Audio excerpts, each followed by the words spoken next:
पीछे बहुत बड़ा इतिहास है, बहुत बड़ा त्याग और बलिदान की कहानी है और बहुत ही करुण कथा भी है जो हम लोगों के साथ विश्वासघात हुआ। बड़े दुख के साथ कहता हूं कि जगदीपेंद्र नारायण भूप बहादुर जायवाल जी ने जैसा भारत बनने का सपना देखा था, चक्रवर्ती सम्राट सुहेलदेव राजभर जी महाराज ने जैसा भारत को बनने और बनाने का सपना देखा था, वैसा भारत नहीं बन पाया और आज हमारे ऊपर आतंकवादियों की गोलियां चल रही हैं, हमारे माता बहनों की स्मृति लूटी जा रही है, हमारी जमीनों को लूटी जा रही है और हमारे कोई सर पे भी लत्ती मारता है तो हम लाचार हो गया, बेबस हो गया। आखिर कारण क्या है? तो कारण बताता हूं।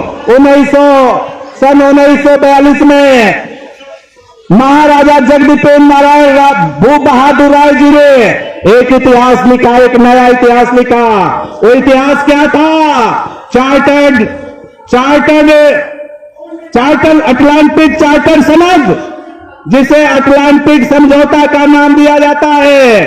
अटलांटिक चार्टर सनद 1942 की बात करता हूं। जब 1942 में पूरे भारत के नौजवान माता बहने खून की होली खेल रहे थे, तब हमारे महाराजा जगदीपेंद्र नारायण को स्वाधीनता के लिए उनके दिमाग में बात गूंजी और कहा हम भारत को स्वाधीनता देंगे और दिलाएंगे, लड़ेंगे और दम भर के लड़ेंगे और लड़ा था द्वितीय विश्व युद्ध, लड़ा था भारत को स्वाधीनता दिलाने की शर्त पर लड़ा था, ऐसे नहीं लड़ा था। कहा था हम भारत को स्वाधीनता दिलाएंगे और 1942 में 14 अगस्त को मार्किन रूजवेल्ट, अमेरिका का प्रेसिडेंट मार्किन रूजवेल्ट और चर्चिल, इंग्लैंड का पीएम प्रधानमंत्री चर्चिल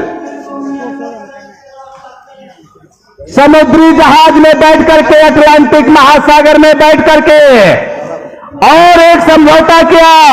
उस समझौते के तहत 26 देशों के प्रतिनिधियों ने, राष्ट्राध्यक्षों ने भाग लिया था। 26 देशों के लोगों ने भाग लिया और यह निर्णय लिया गया, यह बात तय हुई, यह बात लिखित समझौता लिखा गया कि जिनका भी जिन देशों का भी किसी देश के ऊपर, किसी देश की जमीन पर अगर गलत तरीके से, अनुचित तरीके से कब्जा है तो कब्जा हटाएंगे। जैसा भारत के ऊपर इंग्लैंड का था, जैसा भारत के ऊपर इंग्लैंड का था, इंग्लैंड अपना कब्जा हटाएगा। क्यों हटाएगा? क्योंकि द्वितीय विश्व युद्ध जर्मनी और जापान इत्यादि देश अमेरिका के और इंग्लैंड के खिलाफ द्वितीय विश्व युद्ध कर रहे थे और इंग्लैंड की महारानी एलिजाबेथ ने याद किया हमारे तत्कालीन महाराजा जगदीपेंद्र नारायण भूप बहादुर राय को, कहा कि आपके महाराजा आपके पिताजी पिता श्री नरनारायण जी देव ने प्रथम विश्व युद्ध जीत करके हमें बर्बाद होने से बचाया था, दुनिया के नक्शे से मिटने से बचाया था, नारायणी सेना ने बचाया था और आज द्वितीय विश्व युद्ध है।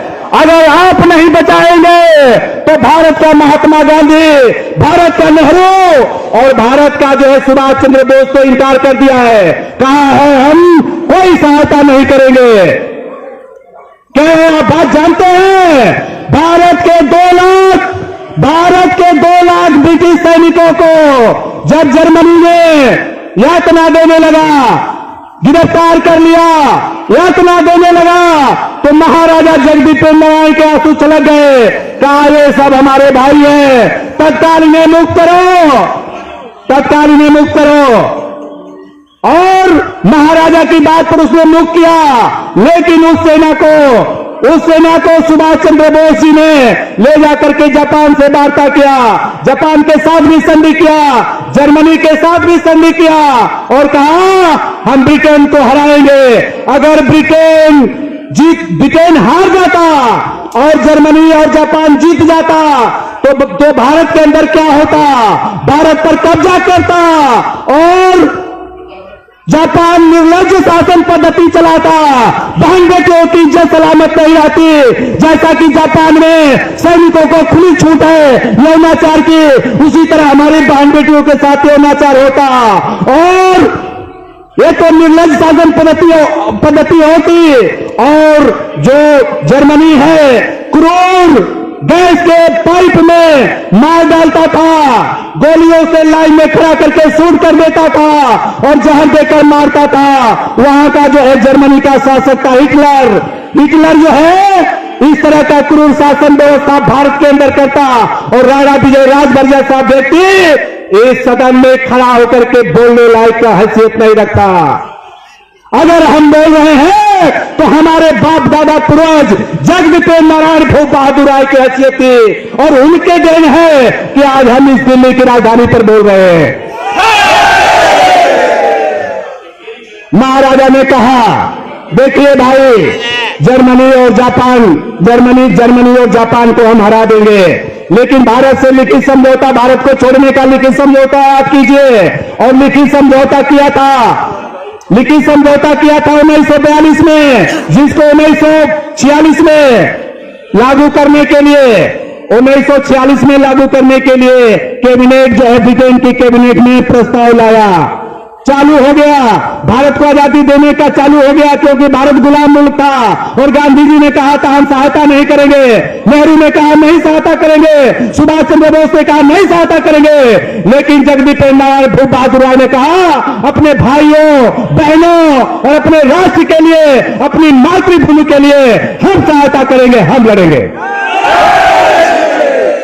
मित्रों, इसके बाद 24 अगस्त 1946 को आजादी देने का प्रयास चालू हुआ। लंदन के पार्लियामेंट में कैबिनेट में प्रस्ताव लाया गया। 18 जुलाई 1947 को इंडियन इंडिपेंडेंट एक्ट बना। 18 जुलाई 1947 को भारत आजाद हुआ। और हमको कहा जाता है कि 15 अगस्त 1947 को आजाद हुआ। क्या मैं पूछता हूं भारत सरकार से, बताएगा भारत सरकार कि 15 अगस्त 1947 को भारत को किसने आजादी दिला दिया जो आप आजादी का दिवस मनाते हो? मैं भारत सरकार से पूछना चाहता हूं। इसलिए कहा कि जगदीपेंद्र नारायण भूप बहादुर राय को तत्कालीन प्रधानमंत्री भारत सरकार नेहरू ने भारत के साथ धोखा करके, अनाक्रम संधि करके, गांधी ने अनाक्रम संधि करके महाराजा को उनके राजमहल में बंदी बना दिया। और हमारे लोगों के साथ भारत सरकार की तत्कालीन नेहरू सरकार ने बर्बर अत्याचार किया। हमारी जमीनें लूट ली गई, हमारे तोप गोले तोपखाने लूट लिए गए, हमारे बंदरगाहों से जहाजें लूट ली गई, हमारे सैनिकों के साजो सामान लूट लिए गए, हमारी नारायण सेना को आतंकवादी सेना घोषित किया गया, जो भगवान नारायण की सेना थी, जो कृष्ण भगवान की सेना थी। क्या वो आतंकवादी सेना थी?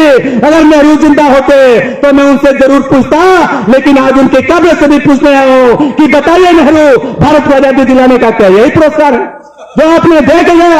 क्या यही पुरस्कार है? क्या यही खंजर भोंका है अपने छाती में? हमारे राजवंशी क्षत्रिय भाइयों के छाती में खंजर भोगा, हमारे क्षत्रियों के खंजर भोगा छाती में आपने। क्या यही आजाद भारत था?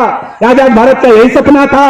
मित्रों, कहा जाता है भारत जो है गांव का देश है और गांव का हजारों आदमी आया है।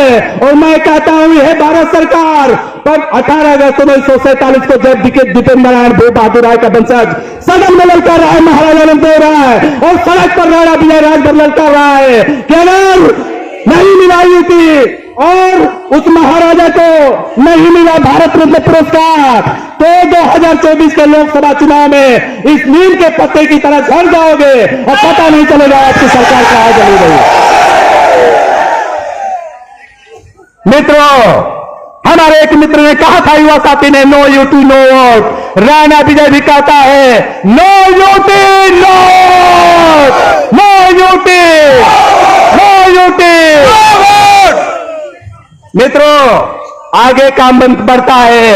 जब भारत का प्रधानमंत्री नेहरू जी बनते हैं तो एक तरफ नेहरू और दूसरी तरफ जिन्ना आधा आधा भाग भारत का बंटवारा करते हैं और कहते हैं आधा तोर आधा मोर। मित्रों, एक घी चुराने वाला था, चोरी करके लाया था, दूसरा आदमी देख लिया चोरी करते हुए, कहा हमको हिस्सा चाहिए, तो कहा कि दूसरे से मत कहना, तू घी चोर, हम घी चोर, आधा तोर आधा मोर। नहीं चलेगा और नहीं चलेगा।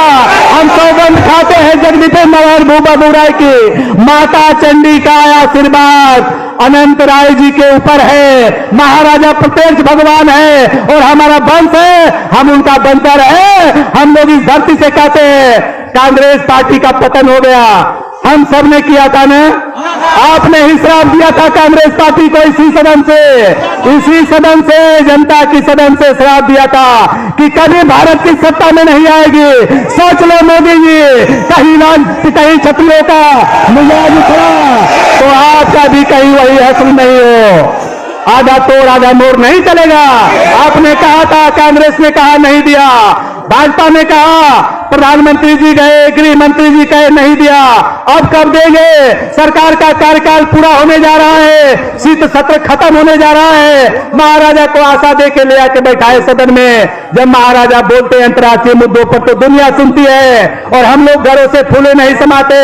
और संसद के लोग कहते हैं, राज्यसभा सदस्य और सांसद सदस्य और कर्मचारी और अधिकारी कि सदन में तो केवल महाराजा की तरह सांसद आने चाहिए, ये सब के तो आवाज भी नहीं उठाते जनता का, ऐसा बोलते हैं। तो महाराजा की तरह आएंगे और जरूर आएंगे, हम लोगों का सपना पूरा होगा।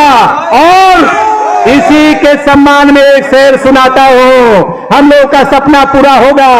राहें जहां तक जाएगी राहगीर वहां तक जाएगा, तुम दरिया से क्या पूछ रहे, नीर कहां तक जाएगा, तुम खींच धनुष की डोर, निशाना साधो अपने मंजिल का और बाद में देखेंगे कि तीर कहां तक जाएगा। तो मित्रों, 15 अगस्त 1947 को बताते हैं और 18 और आजादी मिली थी। 18 अगस्त को आजादी मिली थी और आजादी मनवाते हैं हम लोगों को 15 अगस्त का। हम ये कहना चाहते हैं कि जो सही है वो लाइए। हमारे जगदीपेंद्र नारायण का संसद भवन में फोटो लगा है। एक सांसद सदस्य ने बोला कि ये जो है ओपी शर्मा जादूगर का चेला आ गया है। क्या कहा था? पीसी सरकार का चेला आ गया है। अरे सांसद जी, कभी राहुल गांधी के जो है बाबूजी, पिताजी राजीव गांधी, और कभी उनके जो है बाबा प्रधानमंत्री नेहरू जी, और उनकी दादी इंदिरा गांधी जी भी उस सदन की सदस्य रही है। और आज आप देख लो, राहुल गांधी बोलता है कुछ, कहना चाहता है कुछ और हो जाता है कुछ। क्या हो जाता है? सोचिए, विचार करिए।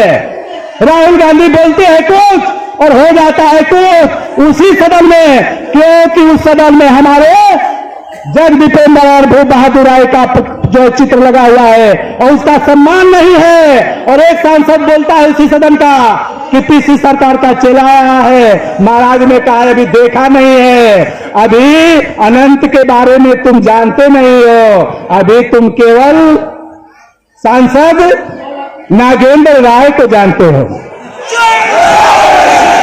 तुम अभी अनंत को नहीं जानते हो, माता चंडी के पुत्र को नहीं जानते हो, तुम अभी बाबा शिव को नहीं जानते हो, तुम अभी नारायण को नहीं जानते हो, नारायण देव को नहीं जानते हो, तुम अभी नहीं जानते कि इस धराधाम का पहला जो है राजा इंद्र, मानव सभ्यता का पहला राजा इंद्र हमारे वंश का है, अभी तुम नहीं जानते।